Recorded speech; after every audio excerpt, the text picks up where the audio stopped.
ಶೇಖರ್ ಅವರು ನಾವು ಆರಂಭದಲ್ಲಿ ಮಾತನಾಡಿದ ಹಾಗೆ ಬಿಜೆಪಿಗೆ ಯಾಕೆ ಎಕ್ಸಿಟ್ ಪೋಲ್ನಲ್ಲಿ ಈ ನಂಬರ್ ಅದಕ್ಕೆ ನೀವೆಲ್ಲ ಎಲ್ಲರೂ ಅಂಕಿಅಂಶಗಳು ಹೇಳಿದ್ರಿ. ಕಾಂಗ್ರೆಸ್ಗೆ ಯಾಕೆ ಈ ನಂಬರ್ ಅಂತಲೂ ಚರ್ಚೆ ಆಗಬೇಕಾಗ್ತದೆ. ನಾವು ಅದನ್ನು ಶುರು ಮಾಡಿದ್ವಿ. ನಟರಾಜಗೌಡರು ಒಪ್ಪಲಿಲ್ಲ ಅದನ್ನು, ನಾನು ಹೇಳಿದಂತಹ ಕೆಲವು ವಿಚಾರಗಳನ್ನ. ನೀವೇನು ಹೇಳ್ತೀರಾ? ಹಲವಾರು ರಾಜ್ಯಗಳಲ್ಲಿ ಕಾಂಗ್ರೆಸ್ನ ದಯನೀಯ ಪರಿಸ್ಥಿತಿನೇ ಇವತ್ತಿನ ದಿನ ಅವರಿಗೆ ನಂಬರ್ ಈ ಥರ ಬರೋದಕ್ಕೆ ಕಾರಣ ಅಂತ ನಾನು ಹೇಳ್ತಾ ಇದ್ದೀನಿ. ಖಂಡಿತ ಸರ್. ಒಂದೇನಂತ ಹೇಳಿದ್ರೆ, ಒಂದು ಪಕ್ಷ ಏನಾದರೂ ಅಧಿಕಾರಕ್ಕೆ ಬರಬೇಕಂತ ಹೇಳಿದ್ರೆ 3 ಮೇನ್ ಫ್ಯಾಕ್ಟರ್ಗಳು. ಒಂದು ಕ್ಷಮತೆ, ಎರಡನೇದು ಕ್ರೆಡಿಬಿಲಿಟಿ, ಮೂರನೇದು ಸ್ಟ್ರಾಟಜಿ. ಕ್ಷಮತೆ ಅಂತ ಹೇಳಿದ್ರೆ ಶ್ರಮ, ಲೀಡರ್ಶಿಪ್ ಇವೆಲ್ಲ ಬಂದ್ಬಿಡುತ್ತೆ. ಕ್ಷಮತೆ ಉದಾಹರಣೆಗೆ ನೋಡ್ಕೊಳ್ಳಿ. ಕಳೆದ 2019 ಚುನಾವಣೆಯಲ್ಲಿ ಕಾಂಗ್ರೆಸ್ಸು 13 ರಾಜ್ಯಗಳಲ್ಲಿ 0 ತಗೊಂಡಿತ್ತು. 13 ರಾಜ್ಯದಲ್ಲಿ 0. 9 ರಾಜ್ಯದಲ್ಲಿ ಕೇವಲ 1 ಸೀಟ್ ತಗೊಂಡಿತ್ತು. 0 ಪ್ರಶ್ನೆಗೆ ಬಂದಾಗ ಬಿಜೆಪಿ 3 ದೊಡ್ಡ ರಾಜ್ಯಗಳಲ್ಲಿ 0 ತಗೊಂಡಿತ್ತು. ಕೇರಳ, ತಮಿಳುನಾಡು ಮತ್ತು ಆಂಧ್ರ ಪ್ರದೇಶ. 19 ಆದಮೇಲೆ ಬಿಜೆಪಿ ಸ್ಟ್ರಾಟಜಿಗಳು ನೋಡ್ಕೊಂಬನ್ನಿ, ಕಾಂಗ್ರೆಸ್ ಸ್ಟ್ರಾಟಜಿ ನೋಡಿ. ಎಷ್ಟು ಬಾರಿ ಕೇರಳಗೆ ಪ್ರೈಮ್ ಮಿನಿಸ್ಟರ್ ಹೋದ್ರು, ಎಷ್ಟು ಬಾರಿ ತಮಿಳುನಾಡಿಗೆ ಹೋದ್ರು, ಎಷ್ಟು ಬಾರಿ ಆಂಧ್ರಗೆ ಹೋದ್ರು, ಇಲ್ದಿರ ಕಡೆಗೆ ನಾಯಕರನ್ನು ಹುಟ್ಟಾಕಿದ್ರು. ಆಂಧ್ರದಲ್ಲಿ ಕಾಪು ಕಮ್ಮ ಕಾಂಬಿನೇಷನ್ ಮಾಡಿ ಅಲ್ಲಿ ಮಾಡಿದ್ರು, ಇದನ್ನು ಮಾಡ್ಕೊಂಡೋದ್ರು. ಕಾಂಗ್ರೆಸ್ ಏನು ಮಾಡ್ತು ನೋಡಿ, 13 0 ತಗೊಂಡಿದ್ದ ರಾಜ್ಯಗಳಲ್ಲಿ ಎಷ್ಟು ಸರಿ ಸೋನಿಯಾ ಗಾಂಧಿ ಹೋಗಿ ಬಂದರು, ಎಷ್ಟು ಸರಿ ರಾಹುಲ್ ಗಾಂಧಿ ಹೋಗಿ ಬಂದರು. ರಿಸಲ್ಟ್ ಇವತ್ತು ಕಾಣಿಸ್ತಾ ಇದೆ. ಸ್ಟಡಿದ ಪ್ರಕಾರ ಈ ಬಾರಿ 13ಕ್ಕೆ ಲಾಸ್ಟ್ ಟೈಮ್ ಇತ್ತು, ಈ ಬಾರಿ 17 ರಾಜ್ಯದಲ್ಲಿ 0 ಸುತ್ತಾ ಇದೆ ಕಾಂಗ್ರೆಸ್ಸು. ಬಿಜೆಪಿ ಇಡೀ ದೇಶದಲ್ಲಿ 28 ರಾಜ್ಯದಲ್ಲಿ ಖಾತೆ ಓಪನ್ ಮಾಡ್ತದೆ, ಎಕ್ಸೆಪ್ಟ್ ಸಿಕ್ಕಿಂ ಒಂದು ಸಣ್ಣ ಡೌಟ್ ಇದೆ ಬಿಟ್ಬಿಟ್ರೆ. ಕಾರಣ ಏನು? ಇವರು ಪಟ್ಟಂತಹ ಶ್ರಮ ಮತ್ತು ಲೀಡರ್ಶಿಪ್. ಎರಡನೇದು ಕ್ರೆಡಿಬಿಲಿಟಿ. ಕಳೆದ ಬಾರಿ 2019ರಲ್ಲಿ ಮೋದಿಯವರು 1 ವರ್ಷಕ್ಕೆ 6,000 ರೂಪಾಯಿ ಕೊಡ್ತೀವಿ ಅಂತ ಹೇಳಿದ್ರು. ಅದೇ ರಾಹುಲ್ ಗಾಂಧಿ ಅವರು 72,000 ಕೊಡ್ತೀವಿ ಅಂತ ಹೇಳಿದ್ರು 1 ವರ್ಷಕ್ಕೆ. ಜನ 6,000 ಕೊಡ್ತೀನಿ ಅಂತ ನಂಬಿದ್ರೆ ಬಿಟ್ರೆ 72,000 ಕೊಡ್ತೀನಿ ಅಂತ ನಂಬಲಿಲ್ಲ. ಯಾಕೆ? ಕ್ರೆಡಿಬಿಲಿಟಿ. ಅಕಸ್ಮಾತ್ ಆಗೋದು ಕ್ರೆಡಿಬಿಲಿಟಿ ಜನರೇಟ್ ಮಾಡಬೇಕು ಅಂತ ಹೇಳಿದ್ರೆ ಇವ್ರದ್ದು ಸರ್ಕಾರಗಳಿತ್ತಲ್ಲ, ರಾಜಸ್ಥಾನದಲ್ಲಿತ್ತು, ಛತ್ತೀಸ್ಗಢಲ್ಲಿತ್ತು, ಇತ್ತಲ್ಲ, ಎಲ್ಲರೂ ಕೂಡ ಶುರು ಮಾಡಿದ್ರೆ ಜನ ನಂಬಕಾರಿ ಶುರು ಮಾಡಿರೋರು. ಕ್ರೆಡಿಬಿಲಿಟಿ ಇಲ್ಲ. ಮೂರನೇದು ಸ್ಟ್ರಾಟಜಿ ನೋಡಿ. ಉತ್ತರ ಪ್ರದೇಶದಲ್ಲಿ ನಮಗೆ ಸಿಕ್ಕಾಪಟ್ಟೆ ಕಡಿಮೆ ಸೀಟ್ಗಳು ಬಂತು. ಲಾಸ್ಟ್ ಟೈಮ್ ಬರೀ 62ಕ್ಕೆ ಬಂದಾಗ ನಾವೇನು ಮಾಡಿದ್ವಿ? ಈ ಸರಿ ಎಲ್ಲ ಕಾಂಬಿನೇಷನ್ ಮಾಡಿದ್ವಿ. ಕುರ್ಮಿನ ತಗೊಂಡ್ವಿ, ಅಪ್ನಾದಳ್ಳು, ಜೊತೆಗೆ ರಾಜ್ಭರ್ನ ತಗೊಂಡ್ವಿ, ನಿಷಾದ್ ತಗೊಂಡ್ವಿ, ಜಾಟ್ನ ತಗೊಂಡ್ವಿ, RLDನ ಜಯಂತ್ ಚೌಧರಿ ಅವ್ರನ್ನ ತಗೊಂಡು ಫಾರ್ಮಿಡಬಲ್ ಕಾಂಬಿನೇಷನ್ ಮಾಡಿ ಸ್ಟ್ರಾಟಜಿ ಮಾಡಿದ್ವಿ. RLD ಅವರು ಮೋದಿನ ಒಂದು ಟೈಮ್ನಲ್ಲಿ ಭಯೋತ್ಪಾದಕ ಅಂತ ಬೈದವರು ಕೊನೆಗೆ ಬಿಜೆಪಿಗೆ ಬಂದ್ರು. ಯಾಕೆ ಬಂದ್ರು? ಅವ್ರ ರಾಜ್ಯ ಚರಣ್ ಸಿಂಗ್ಗೆ ಭಾರತ ರತ್ನ ಕೊಟ್ಟರು. ನೋಡಿ. ಆದ್ರೆ ಇವ್ರೇನ್ ಮಾಡಿದ್ರು? ಲಾಸ್ಟ್ ಟೈಮ್ BSP ಅವ್ರ ಜೊತೆ ಇತ್ತು, BSP ಆಚೆ ಕಡೆ ತಳ್ಳಿದ್ರಿ. RLD ಜಾಟ್ಸ್ ಪಕ್ಷ ಇವ್ರ ಜೊತೆ ಇತ್ತು, ಕಾಂಬಿನೇಷನ್ ಇತ್ತು. ಮಹಾ ಭಗತ್ ಬಂದ್ರು, ಅವ್ರನ್ನ ಆಚೆ ಕಡೆ ತಳ್ಳಿದ್ರಿ. ಮತ್ತೆ ಏನ್ ಸಾಧಿಸಿದ್ರಿ ನೀವು? ಅಲ್ಲ, ತಳ್ಳದ್ರಿ ಅಂತ ನಾನು ಒಪ್ಪಲ್ಲ, ಅವರೇ ಹೋದ್ರು ಅಂತ ಅದನ್ನ ಬಿಡಬಾರ್ದು. ಅಂದ್ರೆ ಹೆಂಗಾಗ್ತದೆ? 2 ರಾಷ್ಟ್ರೀಯ ಪಕ್ಷಗಳ ವಿಚಾರದಲ್ಲಿ ನಿಮ್ಮ ಹತ್ರಕ್ಕೆ ಬರ್ತಾ ಇದೆ ದೇವರಾಜ್ ಅವರೇ. 2 ರಾಷ್ಟ್ರೀಯ ಪಕ್ಷಗಳು ಬಿಜೆಪಿ ಮತ್ತು ಕಾಂಗ್ರೆಸ್ನಲ್ಲಿ ಈಗ ನಿಮ್ಮ ಪಕ್ಷನೇ ತಗೊಳ್ಳಿ. ಒಂದು ಹಂತದಲ್ಲಿ JDS ಅವರು ನಾವು ಬಿಜೆಪಿ ಜೊತೆ ಹೋಗ್ತೀವಿ ಅಂತ ತೀರ್ಮಾನ ಮಾಡ್ಬಿಟ್ರೆ, ಯಾಕೆಂದ್ರೆ ಅವರು ಸರ್ವೈವ್ ಆಗ್ತಾರೆ, ನಾವು ಸರ್ವೈವ್ ಆಗ್ತೀವಿ ಅಂತ ಒಂದು ನಂಬಿಕೆ ಬಂದ್ಬಿಟ್ಟಿತ್ತು ಅವ್ರಿಗೆ. ಆ ಥರ ಕಾಂಗ್ರೆಸ್ನ ನಂಬಿ ಯಾವ ರೀಜನಲ್ ಪಾರ್ಟಿ ಹೋಗ್ತಾ ಇದೆ ಇವತ್ತೊಂದು ದಿವಸ? ಸರ್, ಈಗ ನನ್ನ ಅನುಭವ ಹೇಳ್ಕೊಳಕ್ಕೆ ಹೋದ್ರೆ, ಈಗ ನಮ್ಮ ರಾಜ್ಯದಲ್ಲಿ ನೀವೆಲ್ಲ ನೋಡ್ತಾನೆ ಇದ್ರಿ. 1979ರಿಂದ ನಮ್ಮ JDS ಪಕ್ಷವನ್ನು ಉದ್ದುದ್ದ ಅಡ್ಡಡ್ಡ ಸೀಳಿದಂಥವ್ರು ಕಾಂಗ್ರೆಸ್ನವರೇ ಪ್ರತಿ ಹಂತದಲ್ಲೂ. ಸರ್, ನಮ್ಮಲ್ಲಿ ಸಚಿವರಿದ್ರು, ಮಾಜಿ ಸಚಿವರಿದ್ರು, MLAಗಳಿದ್ರು, MLCಗಳಿದ್ರು, ಒಳ್ಳೊಳ್ಳೆ ಲೀಡರ್ಗಳಿದ್ರು. ಎಲ್ಲರನ್ನೂ ಸಾರಾಸಕ್ಟಾಗಿ ಕರ್ಕೊಂಡು ಹೋಗೋದ್ರ ಜೊತೆಗೆ ಅಲ್ಲಲ್ಲ, ಒಂದು ನಿಮಿಷ ಹೇಳ್ತೀನಿ. ಹೆಂಗ್ ವಾಲಂಟ್ರಿ ಅನ್ನೋದು ನಿಮ್ಗೆ ಹೇಳ್ಕೊಡ್ತೀನಿ. ಈಗ ವಾಲಂಟ್ರಿ ಅಂತ ಹೇಳ್ತಾರಲ್ಲ ಸರ್, ನನ್ನ ಪಕ್ಷದ ಸದಸ್ಯರವರು ರಾಜ್ಯಸಭಾ ಎಲೆಕ್ಷನ್ ನಡೀತಾ ಇರ್ತದೆ, ಮೆಂಬರ್ಗೆ ಎಲೆಕ್ಷನ್ ನಡೀತಾ ಇರ್ತದೆ. ನನ್ನ ಪಕ್ಷದ ಸದಸ್ಯರಾಗಿ ಇದ್ಕೊಂಡು ಆ ಪಕ್ಷಕ್ಕೆ ಓಟ್ ಹಾಕಿಸ್ಕೊಳ್ಳೋಂಥ ವಾಲಂಟ್ರಿನೆಸ್ ಅವರು ತೋರಿಸ್ತಾರೆ. ಅಷ್ಟರ ಮಟ್ಟಿಗೆ ನಮ್ಮ ಪಕ್ಷವನ್ನೇ ಇಬ್ಬಾಗ ಮಾಡ್ಕೊಂಡೇ ಬಂದರು. ಈ ಸಲ ಈ ತೀರ್ಮಾನವನ್ನು ಸನ್ಮಾನ್ಯ ದೇವೇಗೌಡರು ತೋಳದೆ ಹೋಗಿದ್ರೆ 11 ಜನನ ಕರ್ಕೊಳ್ಳಿಕ್ಕೆ ಇವರು ಎಲ್ಲ ಥರದ ವ್ಯವಸ್ಥೆನೂ ಮಾಡ್ಕೊಂಡ್ಬಿಟ್ಟಿದ್ರು. ನಮ್ಮ ಪಕ್ಷವನ್ನು ಸಂಪೂರ್ಣವಾಗಿ ಮಾಡಿಬಿಡ್ಬೇಕು, ಈ ಥರದ ಮನೋಭಾವ. ಸರ್, ನಾನು ಅದನ್ನೇನು ಹೇಳಿದ್ದು, ಕಾಂಗ್ರೆಸ್ಸು ಇವತ್ತು ರಾಷ್ಟ್ರದಲ್ಲಿ ಯಾಕೆ ಈ ಲೋಕಸಭಾ ಚುನಾವಣೆಯಲ್ಲಿ ಓಟ್ ತಗೋತಿಲ್ಲ ಅನ್ನೋದಕ್ಕೆ ಒಂದು 5 ಪಾಯಿಂಟ್ಗಳಿವೆ. ನಂದನ್ನು ಸಹ ಹೇಳ್ಬಿಡ್ತೀನಿ. ಇವತ್ತು ಮೊದಲನೇದಾಗಿ ಇವತ್ತೊಂದು ದಿವಸ ನಾನು ಈ ಲೋಕಸಭಾ ಚುನಾವಣೆಯನ್ನು ಎದುರಿಸಬೇಕು ಅನ್ನೋಗಿದ್ರೆ ಈ ರಾಷ್ಟ್ರಕ್ಕೆ ನಮ್ಮ ನಾಯಕ ಯಾರು ಅಂತ ಮೊದಲನೇದಾಗಿ ನಾನು ಹೇಳಬೇಕಾಗತ್ತೆ. ಅಲ್ಲಿ ಫೇಲ್ಯೂರ್ ಆದ್ರೆ ಇವರು ಚುನಾವಣೆಗಿಂತ ಮೊದಲೇನಂತ ಹೇಳ್ತಾರೆ, ಮಮತಾ ಬ್ಯಾನರ್ಜಿ ಅವರು ಖರ್ಗೆ ಅವರು ಪ್ರಧಾನಮಂತ್ರಿಗಳಾಗಲಿ ಅಂತ ಹೇಳ್ತಾರೆ. ಖರ್ಗೆ ಅವ್ರಿಗೂ ಕೊನೆ ಹಂತದವರೆಗೂ ಸುಮ್ಮನೆ ಇದ್ದು ಲಾಸ್ಟ್ ಮೂಮೆಂಟ್ ಎಲ್ಲ ಏನು ಹೇಳ್ತಾರೆ, ಕೊನೆ ಹಂತ ಹಾಕ್ಬೇಕಾರೆ ಇಲ್ಲ ರಾಹುಲ್ ಗಾಂಧಿ. ಈ ಥರದ ಗೊಂದಲ ಏನಾಗುತ್ತೆ, ರಾಷ್ಟ್ರದ ಜನ ಒಪ್ಪಲ್ಲ. ಈ ರಾಜ್ಯಕ್ಕೆ ಸ್ಥಿರ ಮತ್ತು ದೃಢವಾದ ನಾಯಕತ್ವ ಬೇಕು, ಅಲ್ಲಿ ಎಡಬೋದ್ರು. ಮೊದಲನೇದಾಯಿತು. ಎರಡನೇದಾಗಿ ಇವ್ರು ಏನಾದ್ರು ಭಿನ್ನಾಭಿಪ್ರಾಯಗಳಿರಲಿ ಸರ್, ರಾಮ ಮಂದಿರಕ್ಕೆ ಇವ್ರು ಅಟೆಂಡ್ ಆಗಬೇಕಾಗಿತ್ತು.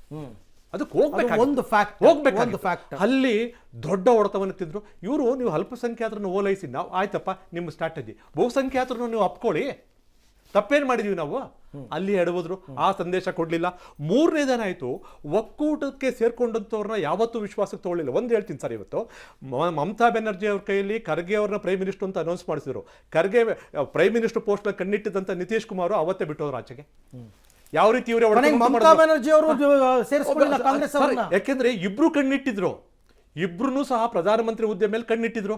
ಆದ್ರೆ ಕಾಂಗ್ರೆಸ್ ಒಳಗಡೆ ಏನ್ ಕೆಲಸ ಮಾಡ್ತೋ, ಇಬ್ರು ಒಬ್ಬರ ಮೇಲೆ ಎತ್ತಲಿ ಕಟ್ಟರು, ಒಕ್ಕೂಟನೇ ಅಲ್ಲೇ ಹೊಡೆದ್ರು. ಸರ್ ಎಲ್ಲಿವರೆಗೂ ಹೋಯ್ತು ಅಂತಾರೆ, ಕರ್ನಾಟಕ ಚುನಾವಣೆಯಲ್ಲಿ ಇವ್ರು ಬಂದಂತ ಒಂದು ಗೆಲುವೇನಿದೆ ಇವ್ರನ್ನ ಎಷ್ಟು ಮೈ ಮರೆಸ್ತು ಅಂತಂದ್ರೆ, ಪಂಚರಾಜ್ಯಗಳಲ್ಲಿ ಯಾವುದೇ ಕಾರಣಕ್ಕೂ ಒಕ್ಕೂಟದ ಸದಸ್ಯರ ಜೊತೆ ಇವರು ಎಲ್ಲೂ ಹೊಂದಾಣಿಕೆ ಮಾಡ್ಕೊಳ್ಳೇ ಇಲ್ಲ, ಯಾವ ರಾಜ್ಯದಲ್ಲೂ ಮಾಡ್ಕೊಳ್ಳೇ ಇಲ್ಲ. ಅದರಲ್ಲೂ ಅಖಿಲೇಶ್ ಯಾದವ್ ಹೇಗೆ ಹೇಳ್ತಾರೆ ಅಂತಾರೆ, ಕಾಂಗ್ರೆಸ್ ಮೋಸಗಾರರ ಪಕ್ಷ ಅಂತ ಹೇಳಿ, ಚಾಲು ಪಾರ್ಟಿ. ಅಷ್ಟರ ಮಟ್ಟಿಗೆ ಒಕ್ಕೂಟದ ಸದಸ್ಯರಲ್ಲಿ ಇವರ ಬಗ್ಗೆ ನಂಬಿಕೆನೇ ಇಲ್ಲ. ಸರ್ ಕಾಂಗ್ರೆಸ್ ಬಗ್ಗೆ ಪ್ರಾದೇಶಿಕ ಪಕ್ಷಗಳ ಬಗ್ಗೆ ಖಂಡಿತವಾಗೂ ನಂಬಿಕೆನ ಸಂಪೂರ್ಣವಾಗಿ ಕಳ್ಕೊಂಡ್ಬಿಟ್ರು. ಯಾವುದೇ ಒಂದೇ ಒಂದು ಕಾರಣಕ್ಕೆ ಮೋದಿ ಅವ್ರನ್ನ ಎದುರಿಸಬೇಕು, ಬಿಜೆಪಿನ ಎದುರಿಸಬೇಕು ಅಥವಾ NDA ಎದುರಿಸಬೇಕು ಅನ್ನೋ ಒಂದೇ ಒಂದು ಕಾರಣಕ್ಕೆ ಮಮತಾ ಇವತ್ತಿನ ದಿವಸ ನಿಂತ್ಕೊಂಡವ್ರು ಅಷ್ಟೇ. ಅದರ್ವೈಸ್ ಮನಸ್ಪೂರ್ವಕವಾಗಿ ಆತ್ಮಪೂರ್ವಕವಾಗಿ ಖಂಡಿತವಾಗಿ ಅವ್ರ ಜೊತೆ ಅವರಿಲ್ಲ. ಅಂದ್ರೆ ಅಲ್ಲಿಗೆ ಶಂಕರ್ ಶೆಟ್ಟಿ ಸರ್ ಆಮೇಲೆ ಇನ್ನೊಂದು ಎರಡೇ ಪಾಯಿಂಟ್ ಹೇಳ್ಬಿಡ್ತೀನಿ ಸರ್, ಇನ್ನೆರಡೇರಡಿದೆ. ಇನ್ನೊಂದು ಅವಾಸ್ತವಿಕವಾದ ಪ್ರಣಾಳಿಕೆ ಅವ್ರದ್ದು, ವಾಸ್ತವಿಕವಾಗಿ ಇರಲೇ ಇಲ್ಲ. ನಾನು ಅದಕ್ಕೊಂದು ಉದಾಹರಣೆ ಕೊಟ್ಬಿಡ್ತೀನಿ ಸರ್. ಇವಾಗ ಏನಾಗಿದೆ, ಇವರು ಒಂದು ಯುವ ನ್ಯಾಯ ಅಂತ ಒಂದು ಮಾಡಿದ್ದಾರೆ ಸರ್, ನಂದು ಅಭ್ಯಂತರ ಇಲ್ಲ, ಕರೆಕ್ಟ್. ಅದು 30 ಲಕ್ಷ ಹುದ್ದೆಗಳನ್ನ ತುಂಬ್ತೀವಿ ಅಂತ. ನೀವು ತುಂಬ್ತೀವಿ ಅಂತ ಹೇಳೋರು ಹೇಗಿರೋ ಕರ್ನಾಟಕದಲ್ಲಿ ನಿಮ್ಮದೇ ಪಕ್ಷ ಇದೆ, 1 ವರ್ಷ ಆಯ್ತಾ ಬಂತು, ಇಲ್ಲಿ 2,75,000 ಹುದ್ದೆಗಳಿದ್ವು, 1 ಲಕ್ಷದಲ್ಲಿ ತುಂಬಬಹುದಾಗಿತ್ತು, ತುಂಬಿಟ್ಟು ರಾಷ್ಟ್ರ ಕೇಳಬಹುದಾಗಿತ್ತು. ಚಂದ್ರಶೇಖರ್ ಅದನ್ನೇ ಹೇಳ್ತಾ ಇರೋದು. ನಿಮ್ಮ ರಾಜ್ಯದಲ್ಲಿ ಅಲ್ಲಿ ಯಾವ್ಯಾವ ರಾಜ್ಯಗಳಲ್ಲಿ ನೀವು ಸರ್ಕಾರ ಇದೆಯೋ ತೋರಿಸಬೇಕಾಗಿತ್ತು. ತೋರಿಸಿದ್ರೆ ನಿಮ್ಮ ಬಗ್ಗೆ ನಂಬಿಕೆ ಬರುತ್ತೆ, ಕ್ರೆಡಿಬಿಲಿಟಿ ಅಂತಕ್ಕಂಥದ್ದು ನಿಮಗೂ ಬರ್ತಾ ಇತ್ತು. ಎಲ್ಲೂ ಸಹ ಪ್ರಯತ್ನ ಮಾಡಲಿಲ್ಲ. ಬರೀ ತೋರಿಕೆಗೋಸ್ಕರ, ಓಟ್ಗೋಸ್ಕರ ಮರಳು ಮಾಡ್ತಕ್ಕಂಥ ಒಂದು ಪ್ರಣಾಳಿಕೆಗಳಾಗೋಯ್ತು. ಮತ್ತು ಮೂರನೇದಾಗಿ ಶ್ರೀಯುತ ಚಂದ್ರಶೇಖರ್ ಹೇಳಿದ್ದು ಸತ್ಯ, ಇದು ನಿರಂತರವಾದ ಪ್ರಯತ್ನ ಮೊದಲಿಂದನೂ ಬರಲಿಲ್ಲ. ಒಕ್ಕೂಟದ ಸದಸ್ಯರನ್ನ ಪೂರ್ಣ ನಂಬಿಕೆಯಿಂದ ನೋಡಲಿಲ್ಲ, ಮತ್ತೆ ನಿರಂತರವಾದ ಪ್ರಯತ್ನ ಸೋತು ದಿವಸದಿಂದನೇ ಮಾಡಲಿಲ್ಲ. ಇದಿಷ್ಟು ಅಂಶಗಳು ಕಾಂಗ್ರೆಸ್ ವಿಚಾರಕ್ಕೆ ಬರೋದಾದ್ರೆ ನೋಡಿ, ಈ ಸರ್ತಿನ ಇಂಡಿ ಒಕ್ಕೂಟ ಅಂತ, ಇಂಡಿ ಒಕ್ಕೂಟದ ಇಡೀ ಜವಾಬ್ದಾರಿಯನ್ನು ಆರಂಭದಲ್ಲಿ ಎತ್ಕೊಂಡು ಇಡೀ ಇಂಡಿಯಾಗೆ ತೋರಿಸ್ಕೊಟ್ಟಂತವರೇ ನಿತೀಶ್ ಕುಮಾರ್ ಅವರು. ಅವರ ನಾಯಕತ್ವದಲ್ಲೇ ಆಗಿದ್ದು. ಆಕ್ಚುಲಿ ಸಂಚಾಲಕರು ಅವರೇ ಆಗಿದ್ದು. ಏಕಾಏಕಿ ಬಿಟ್ಬಿಡ್ತಾರೆ, ಮಾಡಬೇಕು ಅಂತ ಬಿಟ್ಬಿಡ್ತಾರೆ. ಮಮತಾ ಬ್ಯಾನರ್ಜಿ ಅವರು ಅವ್ರ ಪಕ್ಷದಲ್ಲೇ ಇದೀವಿ, ಇಂಡಿ ಒಕ್ಕೂಟದಲ್ಲೇ ಇದೀವಿ, ಬಟ್ ರಾಜ್ಯದಲ್ಲಿ ಮಾತ್ರ ನಾವು ಸ್ವತಂತ್ರವಾಗಿ ಸ್ಪರ್ಧೆ ಮಾಡ್ತೀವಿ ಅಂತ ಬಂದ್ರು. ಆಯ್ತಾ, ಬಾಹ್ಯದಿಂದ ಸಪೋರ್ಟ್ ಕೊಡ್ತೀವಿ ಅಂತ ಎರಡು ವಿಚಾರ ಆಯ್ತಾ. ನೋಡಿ, ಒಂದು ವೇಳೆ ಏನಾದರೂ ತಮಿಳುನಾಡಿನಲ್ಲಿ DMK ಇವ್ರು ಕೈ ಬಿಟ್ಬಿಟ್ರೆ, ಮಹಾರಾಷ್ಟ್ರದಲ್ಲಿ NCP and ಶಿವಸೇನೆ ಕೈ ಬಿಟ್ಬಿಟ್ರೆ, ನಾನು ಆಗಲೇ ಹೇಳಿದೆ, ಉತ್ತರ ಪ್ರದೇಶದಲ್ಲಿ SP ಕೈ ಬಿಟ್ಬಿಟ್ರೆ, ಬಿಹಾರದಲ್ಲಿ RJD ಕೈ ಬಿಟ್ಬಿಟ್ರೆ, ಹಾಗಾದ್ರೆ ಏನು ಕಾಂಗ್ರೆಸ್ ಏನು ಇವಾಗ ರಾಷ್ಟ್ರೀಯ ಪಕ್ಷವಾಗಿ ಉಳಿಯುತ್ತಾ? ಹಾಗಾದ್ರೆ ಇದನ್ನು ಯಾಕೆ ನಾಯಕರುಗಳು ಅರ್ಥ ಮಾಡ್ಕೋತಿಲ್ಲ? ಇವ್ರು ಮಾಡ್ತಿರೋದೇನು ಗೊತ್ತಾ, ಮೋದಿನ ಬೈದು ಬಿಟ್ರೆ ನಾನು ದೊಡ್ಡ ಲೀಡ್ರು. ಎಲ್ಲರೂ ಮಾಡ್ತಿರೋದು ಅಬ್ಸರ್ವ್ ಮಾಡಿ ನೋಡಿ, ಸ್ಟೇಟ್ ಲೀಡರ್ಗಳಿಂದ ಮೋದಿನ ಬೈಯೋದು, ಮೋದಿನ ಬೈದ್ಬಿಟ್ರೆ ನಾನು ಲೀಡರ್. ಈಗಲೂ ಒಂದು ಸ್ಟ್ರಾಟಜಿ ಆಗಿದೆ ಅಂತೆ, ಇಲೆಕ್ಷನ್ ಹೇಗೂ ನಾವು ಸೋಲ್ತೇವೆ, ಮೋದಿಯನ್ನು ಬೈಯೋದು ನಿಲ್ಲಿಸಿ. ಅಲ್ಲಲ್ಲ, ಇವರು ಒಂದು 10 ವರ್ಷ ಅದೊಂದು ಸ್ಟ್ರಾಟಜಿ. ಅಲ್ಲಲ್ಲ, 10 ವರ್ಷ ಇವರು ಬಿಜೆಪಿಯನ್ನ ಕೋಮುವಾದಿ ಅನ್ಕೊಂಡು ಬಂದ್ರು. ಜನ ಇವತ್ತು ಅದಕ್ಕೆ ಕವಡೆ ಕಾಸಿನ ಕಿಮ್ಮತ್ ಕೊಡ್ತಿಲ್ಲ. ಒಂದ್ ಹೇಳ್ತೇನೆ, ವಾಜಪೇಯಿಯನ್ನು ಈ ಥರ್ಡ್ ಫ್ರಂಟ್ ಗ್ರೂಪ್ ಸಪೋರ್ಟ್ ಮಾಡಿದ್ದಾರೆ. ಒಂದೇ ಒಂದು ಉದ್ದೇಶಕ್ಕೆ ವಾಜಪೇಯಿಯನ್ನು ಅವರು ಪ್ರೈಮಿಸ್ ಹೋಗೋ ಸಪೋರ್ಟ್ ಮಾಡಿದ್ರೆ, ಅದಕ್ಕೂ ನಾವು ನಿಮ್ಮನ್ನು ಬೇಕಾದ್ರೆ ನಾವು ಪ್ರೈಮಿಸಕ್ಕೆ ಒಪ್ತೇವೆ, ನೀವು ಕೋಮುವಾದಿ ಪಕ್ಷನ ರೆಪ್ರೆಸೆಂಟ್ ಮಾಡ್ತಾ ಇದ್ದೀರಾ. ನೀವು ಕೆಲವು ಹೆಸರೆಲ್ಲ ತೆಗಿದ್ರೆ, ಈ ನಾನು ನಿತೀಶ್ ಕುಮಾರ್ ಹೇಗೆ ಹೇಳ್ತೇನೆ ನೋಡಿ, ಪಾಲಿಟಿಕ್ಸ್ ಬಹುಶಃ ಈ ಇಂಡಿಯಾ ರಾಜಕೀಯದಲ್ಲಿ ಮೋದಿಯನ್ನು ಹೇಟ್ ಕಾಂಗ್ರೆಸ್ಗಿಂತೂ ನಿತೀಶ್ ಹೇಟ್ ಮಾಡ್ತಾರೆ ಜಾಸ್ತಿ. ಯಾಕೆ ಗೊತ್ತಾ? ಅದಕ್ಕೆ ನಾನು ಒಂದು 3 ಎಕ್ಸಾಂಪಲ್ 10 ಸೆಕೆಂಡ್ಸ್ ಅಲ್ಲಿ ಹೇಳ್ತಾರೆ. ಒಂದು ಎಕ್ಸಾಂಪಲ್, ಒಂದು ಸಲ ಅವರು ಬೆಂಗಳೂರಲ್ಲಿ ಡೆಲ್ಲಿಯಲ್ಲೆಲ್ಲ NDA ಒಕ್ಕೂಟದವ್ರು ಬರ್ತಾರೆ, ಮೋದಿ ಅವರನ್ನು ಅಪ್ಪಿಕೊಳ್ಳಿಕ್ಕೆ ಹೋಗ್ತಾರೆ. ಯಾರು ಗೊತ್ತಾ? ನಿತೀಶ್ ಕುಮಾರನ್ನು ಮೋದಿ ಅವರು ಅಪ್ಪಿಕೊಳ್ಳೋದು, ಇಬ್ಬರು ಚೀಫ್ ಮಿನಿಸ್ಟರ್, ಬಿಹಾರ ಚೀಫ್, ಆದ್ರೆ ಅಪ್ಪಿಕೊಳ್ಳಿಕ್ಕೂ ಬಿಡಲಿಲ್ಲ. ಯಾಕಂದ್ರೆ ಇವ್ರು ಕೋಮುವಾದ ಪಕ್ಷ ಬಂದಿದ್ದಾರೆ, ನನಗೆ ಮುಸ್ಲಿಂ ಓಟ್ ಹೋಗ್ತಾ ಅಂತ. ಎರಡನೇದು, ಒಂದ್ಸಲ ಎಲ್ಲಿ ತನಕ ಅಂದರೆ ಬಿಹಾರದಲ್ಲಿ ಕೋಶಿರುವರಲ್ಲಿ ದೊಡ್ಡ ಫ್ಲಡ್ ಬರ್ತದೆ, ಎಲ್ಲ ಬೇರೆ ಎಲ್ಲ ಫಂಡಿಂಗ್ ಆಗ್ತದೆ, ಫಂಡ್ ಕೊಡಿಸ್ತಾ ಇದ್ದಾರೆ. ಇವರು 5 ಕೋಟಿ ಚೆಕ್ ಕಳಿಸಿದ್ರು. ಯಾರು, ಇದು ನಡೆದ ವಿಷಯ, ಇದು ಯಾರು ನಮ್ಮ ಮೋದಿ ಅವರು ಕಳಿಸ್ಕೊಟ್ರು. ಗುಜರಾತ್ ರಾಜ್ಯದಿಂದ ಇವರು ಅದನ್ನು ಚಂಕ್ ಆಂಕೇಶ್ ಮಾಡಿದೆ. ಅಲ್ಲಿ ಏನೋ ಮೋದಿ ಅವರು ಕಳಿಸಿದ್ರು ಅಂತ ಹೇಳಿದ್ರು ಅಂತೇಳಿ ಬಿಹಾರಲ್ಲಿ. ಯಾರು ಆ ಚೆಕ್ಕನ್ನು ವಾಪಸ್ ಕಳಿಸ್ತಾರೆ. ನನ್ನ ಜನಗಳಿಲ್ಲದು ಮೋದಿ ದುಡ್ಡು ಬೇಡ ಅಂತ ಲೆಕ್ಕ ಹಾಕೊಳ್ಳಿ. ಮತ್ತೆ ಒನ್ಸ್ ನಿಮಗೆ ಮೋದಿ ಅವರನ್ನು ಪ್ರೈಮ್ ಮಿನಿಸ್ಟರ್ ಅಂತ ಕ್ಯಾಂಡಿಡೇಟ್ ಅಂತ ಮಾಡುವಾಗ ನನಗೆ NDA ಒಕ್ಕೂಟದಲ್ಲಿ ಇರುವುದಲ್ಲ, ಸೊ ಅವರನ್ನು ಅಪೋಸ್ ಮಾಡಿದಷ್ಟು ಕಾಂಗ್ರೆಸ್. ಬಟ್ ಏನ್ ಗೊತ್ತಾ, ಇದೆಲ್ಲ ಅವಕಾಶವಾದ. ನೀವು ಅವ್ರಿಗೆ ಏನಿತ್ತು ಗೊತ್ತಾ, ನಿತೀಶ್ ಕುಮಾರ್ ಈ ಸಲ ಒಂದು ಆಸೆ ಇತ್ತು, ಏನೋ 20 ವರ್ಷ ನಾನು ಟರ್ಮ್ ಕಂಪ್ಲೀಟ್ ಮಾಡಿದೆ, ಬಟ್ ಅವ್ರದ್ದು ಒಂದು plus point, is non corrupt. ನೀವು ಯಾರೇ ರಾಜಕೀಯ ವ್ಯಕ್ತಿಗಳನ್ನು ತಗೊಳ್ಳಿ, ಲಾಂಗ್ ಟರ್ಮ್ ಸರ್ವ್ ಮಾಡಿದ ನೀವು ಜ್ಯೋತಿ ಬಸುವನ್ನು ತಗೊಳ್ಳಿ, ಮಮತಾ ಬ್ಯಾನರ್ಜಿಯನ್ನು ತಗೊಳ್ಳಿ, ಅಥವಾ ಈಗ ನವೀನ್ ಪಟ್ನಾಯಕನ್ನು ತಗೊಳ್ಳಿ, ಒರಿಸ್ಸಾದಲ್ಲಿ ಯಾರು ನಾನ್ ಕರಪ್ಟ್ ಆಗಿರ್ತಾರೋ ಅವ್ರು ಲಾಂಗ್ ಟರ್ಮ್ ತನಕ ಇರ್ತಾರೆ. ನಿಮ್ಗೆ ಗೊತ್ತಿರ್ಬೋದು, ಈಗ longest serving even is beated Jyoti Basu also serving chief minister Nitish ಇವರು ನಮ್ಮ 2 ತಿಂಗಳಲ್ಲಿ ಬೀಟ್ ಆಗುತ್ತೆ. ಇನ್ನು 72 ದಿನ ಕಳೆದ್ರೆ ಈಗ ಅಲ್ಲಿ ಸಿಕ್ಕಿಂ ಮತ್ತು ಸಣ್ಣ ರಾಜ್ಯ ಒಬ್ಬ ಚಾಂಗ್ ಅಂತ ಹೇಳುವವರು ಇದ್ದಾರೆ, ಒಬ್ರು ಚಾಮ್ಲಿನ್ ಚಾಂಗ್, ಅವ್ರು ಹೈಯೆಸ್ಟ್ ಮಾಡಿದವರು. ಇನ್ನು 72 ದಿನ ಪಾಪ ಈ ಸರ್ ಕಳ್ಕೊಳ್ತಾರ ಉಳ್ತಾರ ಗೊತ್ತಿಲ್ಲ. 72 ದಿನ ಈಗ ಕಂಟಿನ್ಯೂ ಮಾಡಿದ್ರೆ ಇವ್ರು ಲಾಂಗೆಸ್ಟ್ ಸರ್ವಿಂಗ್ CM ಆಗ್ತಾರೆ. ಯಾಕದು? Because is non corrupt. ಮತ್ತೆ ಏನು ಒಂದ್ಸಲ ನಾನ್ ಕರಪ್ಟ್ ಅಂತ ನಿಮಗೆ ಬ್ರ್ಯಾಂಡ್ ಬಿದ್ದ ಕೂಡಲೇ ಕೆಲವು ಸಲ ನಿಮಗೆ ಬ್ರ್ಯಾಂಡ್ ಬೇಕು. ಈಗ ಮೋದಿ ಮೇನ್ ಪ್ಲಸ್ ಪಾಯಿಂಟ್ ಇದು, ಅವರು ಕರಪ್ಟ್ ಅಲ್ಲ, ಅವ್ರ ಗೌರ್ಮೆಂಟ್ ಕರಪ್ಟ್ ಇಲ್ಲ. ಯಾವ್ದಾದ್ರು ಒಂದು ಸ್ಕ್ಯಾಮ್ ನಡೆದಿದೆ 10 ವರ್ಷದಲ್ಲಿ, ಯಾವುದೇ ಒಂದು ಸ್ಕ್ಯಾಮ್ ಅದು ಮೇನ್ ಜನಗಳಿಗೆ ರೀಚ್ ಆಗಿ ಮತ್ತೆ ಗೊತ್ತಾ ಅವ್ರ ಹತ್ರ ಈ ಗ್ಯಾರಂಟಿ ಎಲ್ಲ ಮಾತಾಡಕ್ಕೆ ನೋಡಿ. ಆಕ್ಚುಲಿ ಫುಡ್ ಸೆಕ್ರೆಟೇಷನ್ ತಂದದ್ದು ಇವ್ರು, entire credit should go to them. ಆಹಾರ ಭದ್ರತಾ ಬಹುಶಃ ಈ ನಮ್ಮ ಸ್ವತಂತ್ರ ಭಾರತದಲ್ಲಿ ಅಷ್ಟೊಂದು ಒಳ್ಳೆ ಡಿಸಿಷನ್ ತಗೊಳ್ಳೋದು ಯಾವುದೂ ಇಲ್ಲ.